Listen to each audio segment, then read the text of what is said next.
12 is the story about a young 19-year-old man named Gregory Ian, who just happens to be one of the 144,000 as mentioned in Revelation 7 and 14.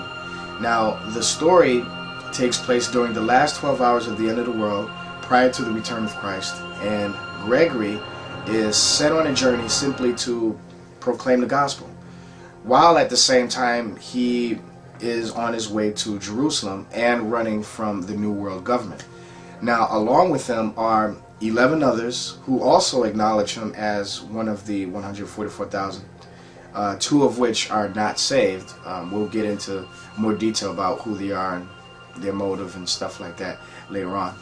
But even though the story is taking place during the last 12 hours, you might be assuming that, oh, we missed all the good stuff. We're not going to see the rise of the Antichrist and the hail falling out of the sky and stuff like that. No, you're not. You're not gonna miss that, because what I want to do is to have intermittent flashbacks between the present time, the last 12 hours, and all of the events that will occur prior to that last 12-hour period there.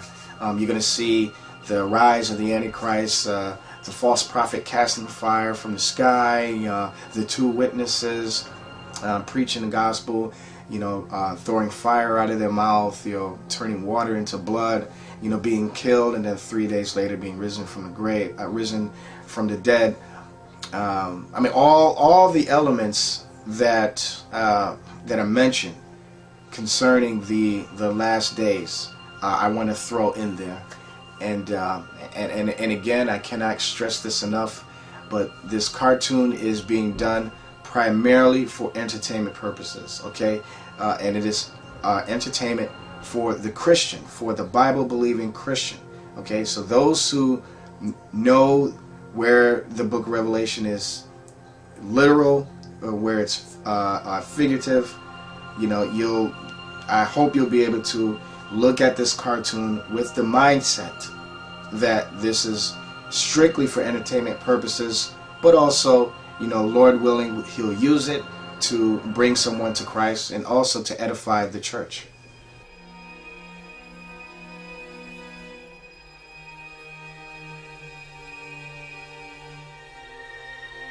And the idea was something that came about 6 years ago, but back then it wasn't the 12 cartoon. It was actually something completely different, and over the years I just kept getting inspired by different ideas, and it eventually evolved into what's now the 12 cartoon. Now, as you can see, my work is heavily inspired by anime. I am a fan of anime. Haven't been watching as many as I used to back in the day, but every once in a while I kind of pop in a video here on Netflix and stuff like that, and see what's out there for instant play.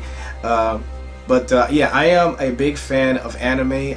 As you can see, some of my work resembles that of anime fashion.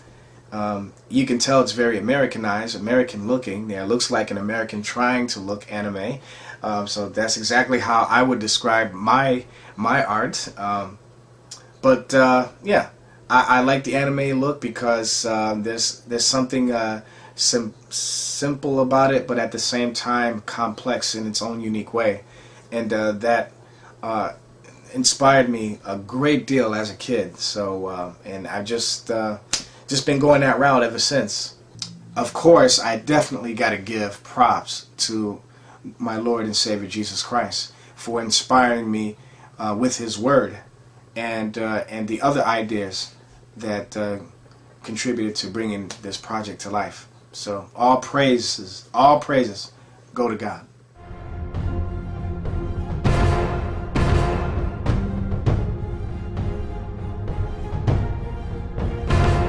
Now, as I mentioned before, along with Gregory are 11 others that participate in this journey to Jerusalem, and they acknowledge that he is one of the 144,000.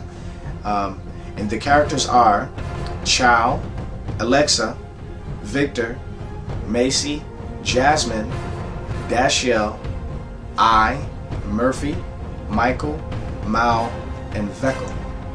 Now, all except Mal and Vekel are believers of Jesus Christ during this entire journey. However, Vekel and Mal are pretty unique in this group, and not only because they're the only non-believers in the group, but primarily because they're the ones that's going to be heavily involved in all the action scenes that we're going to see later on in the future, that I plan to do in the future. So you'll see a little bit of martial arts. You'll see, some swords in there. You're going to see some gun violence in there. And I will admit ahead of time for some of you out there that this will be a PG-13 rated cartoon, I guess, if you will. It's not targeted towards kids. It's not targeted towards those who are sensitive towards watching material like this. So it won't be any profanity or nudity or gratuitous gore, but there will be some action in there that might be uncomfortable for some believers out there who might be a little legalistic on that in that area. We'll talk more about that. But Gregory knows why these two, Vekel and Mal, are with him, and it's because God had ordained it to be that way. They're sent there to protect Gregory and the others. But of course, with their naturalistic thinking, Vekel and Mal think that they're there for their own reasons, okay, and they have their own motives, and I'll explain that in the episodes to come, what those motives are.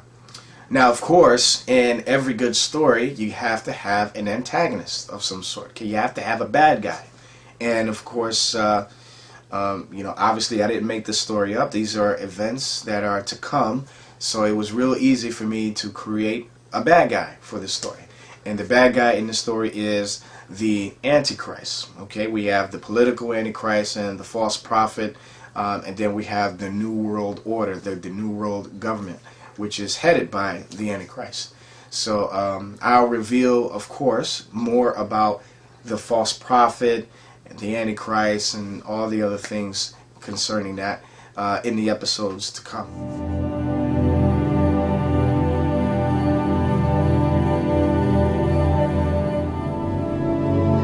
Well, along with deciding to make this cartoon, I knew ahead of time.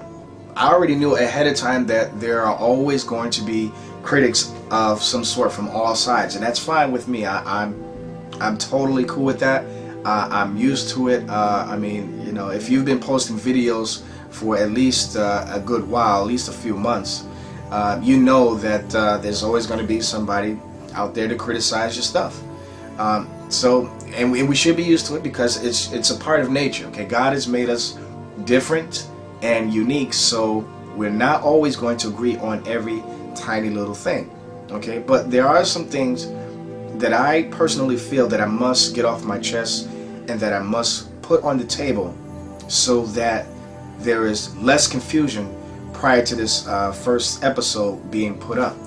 So I want people to not be confused about my position on any particular subject or theological or eschatological view. Okay, so I feel that from this series that there are going to be two main arguments that are going to raise. So I'd like to try to tackle them right now. Now, there's some out there who claim that the two witnesses mentioned in Revelation 11 are not two literal people, but they are representations of Israel and the church. And then you have some others out there under the same camp who believe slightly different. They'll say, no, it's not Israel and the church, but it's Israel and Judah. Well, personally I have a problem with those interpretations. I do believe that these are two literal people, but I could be wrong, and I'm more than willing to receive any type of teaching from anyone out there who holds to those individual positions. But either way you look at it, none of that is going to change the purpose of this cartoon. None of it's going to change. As I mentioned before already in the trailer, this cartoon is primarily a hobby of mine that I truly enjoy doing. The primary purpose of this cartoon is for entertainment purposes. Okay, it's to entertain the Christian audience and myself because I like to draw and I like looking at drawings. God has blessed me incredibly with the ability to bring forth this cartoon. He's blessed me with the ability to draw, and also with the tools to do all these special effects and to color the drawings, to trace it, stuff like that. I mean, he's blessed me incredibly with this entire production, and and in return, I definitely am seeking to bring all the praise to him for anything, any good thing that I may accomplish through the production of this cartoon. And oh yes, make no mistake, the Lord Jesus Christ, who is God incarnate, the Son of God, who died and rose again, and he's the only means for salvation, will be glorified in this production. And I will not hold anything back. Now, the other controversy, although not much has been raised at all about this, is the skin color of some of the characters that are going to be in the cartoon. Now, since the cartoon has not yet been released, no one has been able to make any comments about it yet, except for what's already in the trailer. I did, in fact, get one comment that was made about the skin color of this person and that person. It was an honest observation. It wasn't anything racist or anything. I don't know if personally they had a problem with it. They didn't make it. They didn't make it evident in the comment that they left. But having that said, I know that there are going to be people out there who are going to have a problem with the skin color of some of the characters out there, and it is a shame that we have to go into this, but we have to bring it up. We have to do a preemptive disclaimer here. Some people out there may ask the question, well, the book of Revelation says that the 144,000 were all Jewish males. So why is it that you have this little Gregory as one of them when he's black? Well, first of all, nowhere in the entire text does it say that all of the 144,000 are Jewish. Okay? Rather, it says that they are all Israelites, all from each of the 12 tribes of Israel. Now, when you say Jewish, you have to be able to define your terms. I mean, to be Jewish can mean anything. You can either be a physical descendant of Judah, you can be a descendant of the tribe of Judah, or you simply can be a convert from the religion commonly known as Judaism and be Jewish from that standpoint. But the 144,000 are not all Jewish. They are Israelites. They're not Jewish. Secondly, the Apostle Paul says in Galatians 3:29, and if you be Christ, then are you Abraham's seed and heirs according to the promise. Now, this appears to indicate to me that anyone that belongs to Jesus Christ is of the seed of Abraham. Now, you decide whether or not that's figurative or literal. I don't care. Personally, I'm becoming more convinced that it is possible that it could be a biological element to this, a literally biological element to this. But I'm not dogmatic about it, and I'm sure other people can correct me in that area. But the text does not indicate that the Israelites would all look the same today as they did back during the times of the Old Testament. There's no indication of that. Especially even reading in the Old Testament with all the intermingling with the other nations that Israel has done, you'll see that even from a scientific level, that it does not take thousands of years or even hundreds of years for one group of people to produce, or excuse the expression, evolve from one look to a completely different other look. So having that said, I believe that, and I stand firm, that it is very much indeed possible that the 144,000 could look like anyone, of any race, of any skin color. It is possible. Now, in the trailer, you notice that when it says Antichrist on the screen, after that you'll see an image of a man with long brown or reddish orangey looking hair, and you'll see that he has white skin and that he has blue eyes. Okay? And after that, later on in the trailer, you'll see the words, "The Return." And immediately after that, you'll see a pair of dark-skinned feet with holes in them and then after that, a shot of a pair of eyes looking into the camera with upon a dark-skinned face. And if you haven't figured that out, that's supposed to be Jesus Christ. Then, now, again, I'm mentioning all this because I want to preemptively put out a disclaimer that this is not a racial issue, but this is also for those who are too afraid to ask, because maybe they're afraid that I might lift the race card up, which I wouldn't do. I would never accuse anyone of being a racist unless you're evolutionist. But I made this video called "Color of Jesus," the color of Jesus, a while back, and if you want to, you can see the video for yourself. But I give an explanation as to why I personally believe that the image of Jesus we see in the movies and pictures are inaccurate. But for the sake of this video, I'll briefly mention again what was said in the video already. I am convinced that the image of Jesus Christ that we are all too familiar with, in the pictures, in the movies, in the books, maybe in some churches, I believe that may be one of the ways that Satan will use to deceive many people, particularly extremely religious people. Okay, those who profess to be Christians and Catholics. They will see this person, okay, and apart from his miracles and wonders that he's going to produce, they're just going to look at his image and be fully convinced that he is the Christ, that he is the Messiah. And just because they will see the false miracles and, just by the way he looks, it'll be easy for them to be deceived.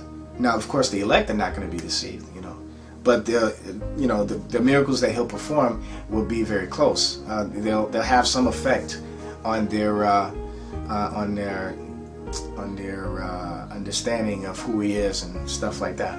Okay, now at the end of the trailer, I indicate that Jesus is a dark-skinned man, not because I'm black and I gotta know that Jesus is black, and I'm not part of the Black Hebrew Israelite cult either.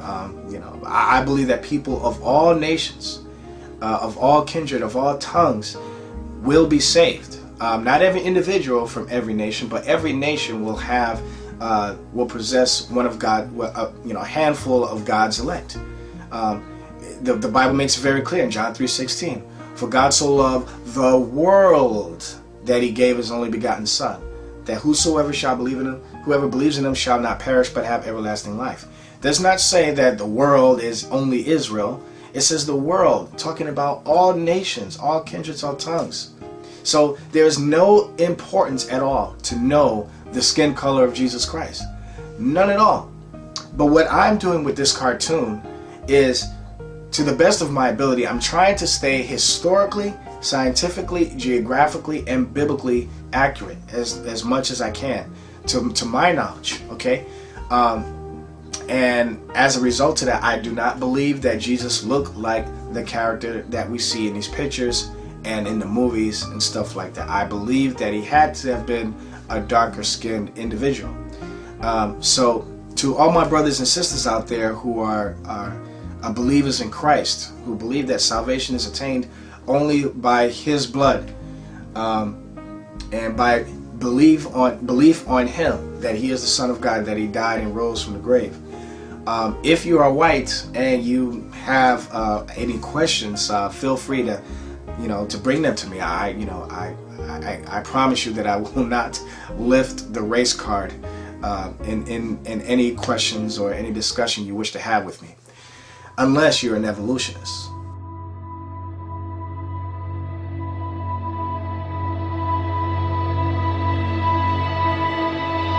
Oh yes, I am in high need of voices for characters in the cartoon. As of right now, I'm playing a great majority of them myself. I will be playing, I've already made up my mind, but I will be playing the major character, which is Gregory. I'm going to change my voice a little bit with the software that I have. The other character I'm playing, at least for right now, is the Antichrist. And I'm already playing one of the voices of the witnesses, of one of the two witnesses, and also I'm playing, or at least I plan to play, the voice of Veko. as of right now, the only character that I really want to play is Gregory. That's it. There's not too much acting required for that, but right now that's who I want to stick with. I'll play the other characters if I have to, but I'd highly prefer to get someone else to do the other characters of the Antichrist, possibly the other prophet, the other witness, but mostly Vekel. I really want somebody else to play the character Vekel, because that character requires a person with a little bit of a deeper voice than myself. I can only do it one time of the day, one part of the day, and that's like right after I wake up in the morning, because my voice is all groggy and I sound a little bit like Barry White. So that's the only time that I can actually record the voice for Vekel.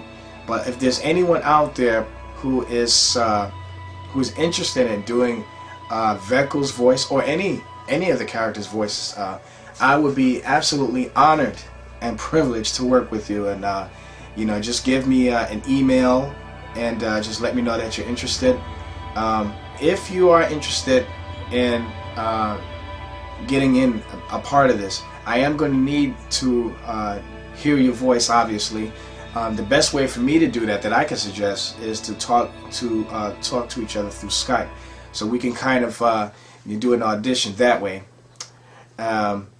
Just give me an email so we can talk more about that. The other thing is, if you want to record your voice, well, there's a couple of things that I would suggest that I think might work. And if any of you techies out there have any other better suggestions that would be convenient for myself and those of you out there, I'm more than willing to hear your opinions. But here's a microphone that I use right now. It's called the MXL USB .008 mic. Okay, and so far it's great. I like it. You have to kind of play around with it a little bit. There's different settings on here. You got low, medium, high, and depending on where you are in the room or how close you are in the mic, I mean, you'll get different results. So I had to kind of move the mic around a little bit here and there in order to get the right sound. Still working on it, but so for those of you who don't have this, I mean, you can look it up on Google and see how much it costs. I think I paid 130 something for this. I'm not sure. I totally forgot. But it's a good microphone. You just simply hook it up to your USB drive, USB port in your computer. That's it. You don't need to it doesn't come with a disc that you have to install. It comes with a little case with a miniature tripod and stuff like that. So it's real easy to use. Also, if you can afford one of these, I would not recommend using the microphone that comes with your computer, unless, I don't know, you found a way to get some good sound out of it. But what I would prefer to use, other than this, if you don't have anything like this, I would prefer to use a regular video camera. If you have a good microphone on it, don't get too close to it. Just put it like maybe a good 6 to 7 inches away from your mouth. Have the camera record your voice, and then if you can, just send me just the audio part of the video. Just take the video part out and just send me the audio part as an MP3. So this is for those of you who can't audition via Skype. We can talk, we can communicate this way. Or if I trust you enough, maybe I'll give you my phone number. But no, but anyway, those are the ways that I would prefer to get started. As far as giving me a copy of your voice, if we go forward with the recording.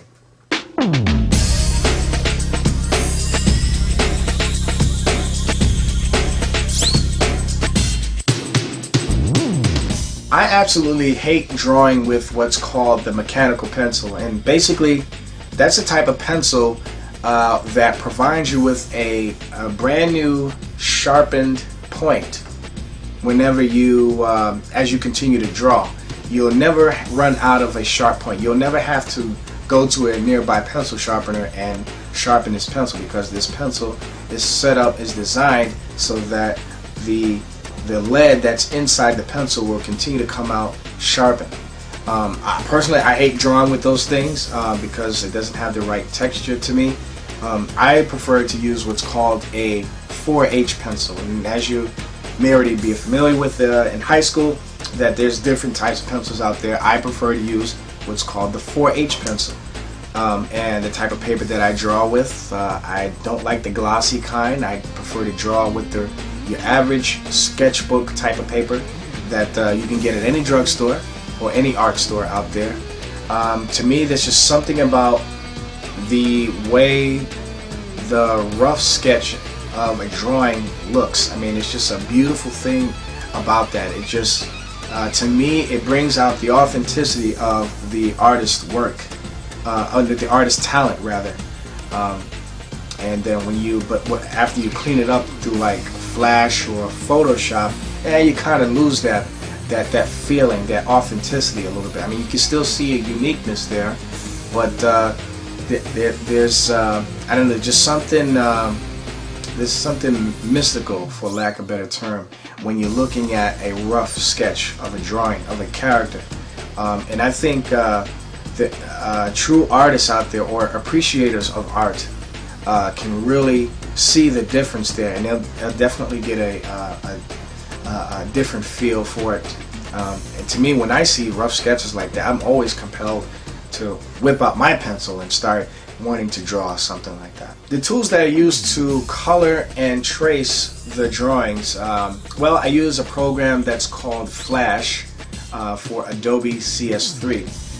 Now, for those of you who are not familiar with Flash, it's just simply a program that you use. It's used primarily to build websites, but you can also create, cartoons and stuff, animated cartoons and stuff like that. It's a tool that's been used in that fashion for many years. But now there's other programs out there like Toon Boom and some other things out there that artists prefer to use, which are more convenient.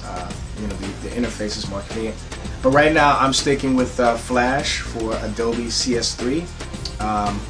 I don't have the money to download, to acquire CS5 or CS6 or whatever it may be out there. CS3 is just fine, unless anybody else wants to just give me some money. I'll be willing to, accept any type of donation. Just $3,000 is fine.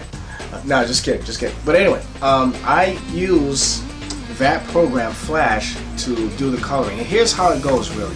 What I do is I obviously do the drawing, I scan it, and then once the scanned image is uploaded into my computer, then I open that image in Flash, and then from there I just manipulate it. I'll trace it, I'll color it, I do all these type of things that I need to do to it. The tool that I use to draw with, or to trace with rather, I no longer use a mouse. I use what's called the bamboo, and you can get more information here about it. But basically, it's kind of like you have this a mouse pad, so to speak, and it comes with a pencil-shaped mouse, and I use that to trace over the drawings, and that's where I begin to give the drawings a much cleaner look. Just kind of trace over it, and then I fill in the blanks with the color that I want to use for a particular object there. Now, for the most part, there will be very little animation in the cartoon, simply because I'm only one individual, so I don't want to burn myself out. But basically, the images that I draw and trace usually become objects.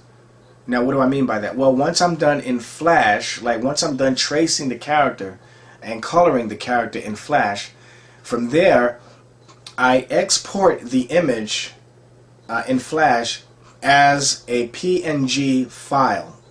And basically what that means, it's short for Portable Network Graphic. And basically what a PNG file is, it basically just brings out the transparency of the background of whatever the drawing is on. Like, for instance, let's say I have a picture of a ball that I just drew in Flash, Now, originally, if I export it as a regular file, like let's say a regular photograph, JPEG, you'll have the ball with a white background.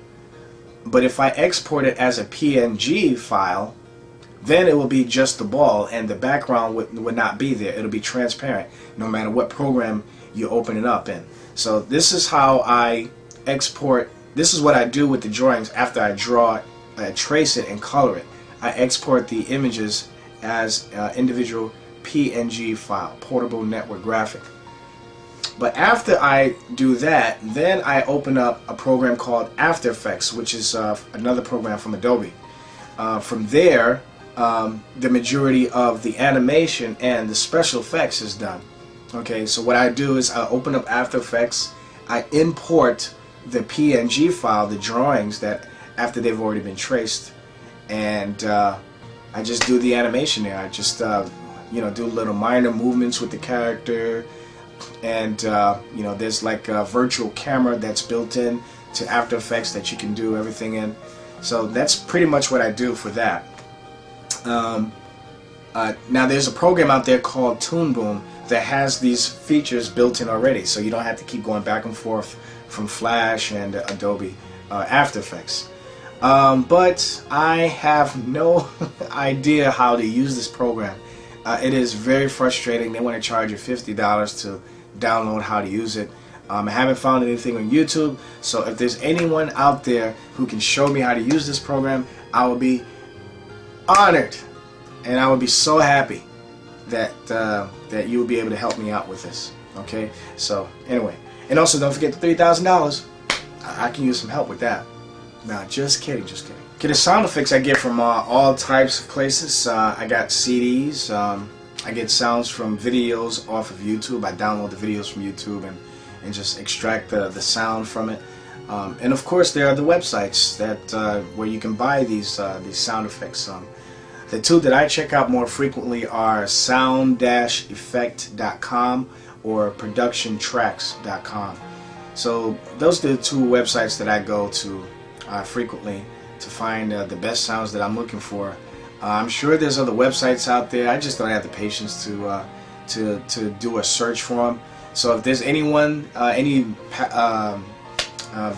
websites that you can think of that you can suggest, if you can send them to me through email or leave a comment there, I'll be more than happy to check them out. Okay?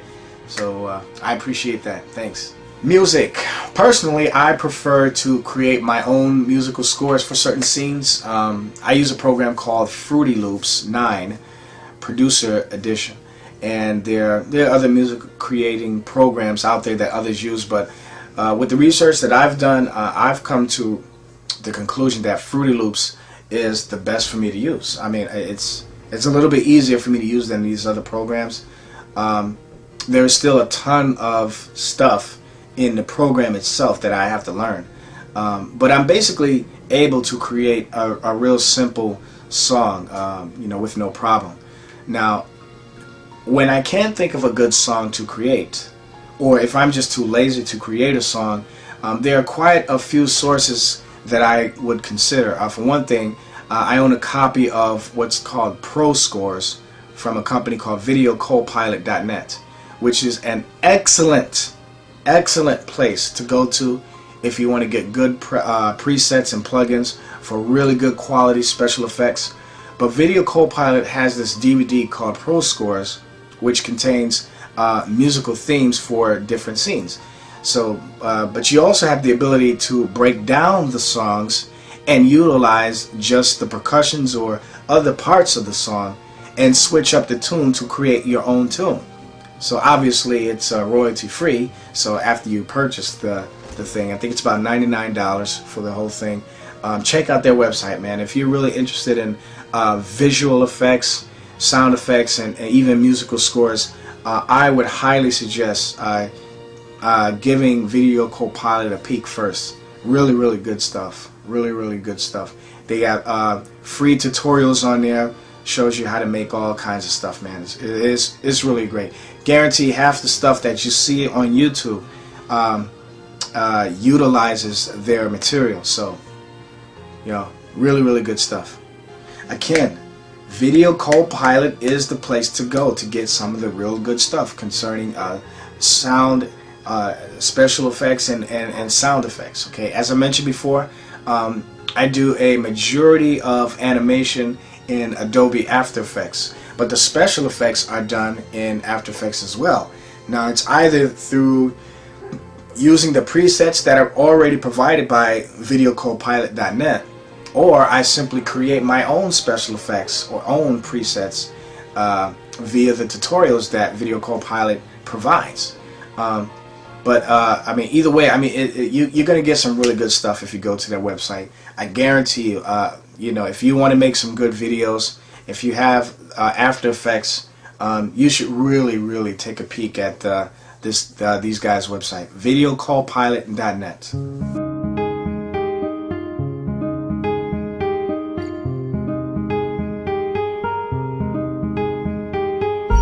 I'm still working on the beginning of the series, and I am most definitely planning on completing this series, Lord willing. So, but since I am only one person, you know, it's real easy to get burnt out. So, you know, I have to take some time to, you know, take a break and stuff like that. Spend some time with the lady, of course. That's first and foremost. Well, second to God, spending time with the Lord. I'm very thankful that the Lord has blessed me with the zeal that I have right now to do more work with this cartoon. It's, to me, personally, it's a very phenomenal thing. For those of you who don't know me in that regard, I don't always finish projects there. My wife could tell you that. But this here, it's amazing to me that I've been involved in this even this long. Your prayers, I've asked you to pray for the zeal to remain, that the Lord will maintain the zeal in me, and your prayers have been answered. Seriously, the Lord does indeed answer prayer. I'm telling you, that is a hill that I am willing to die on rather. So keep the prayers coming if you can. I'm not asking for any money. All I just covet are your prayers, that I would remain humble.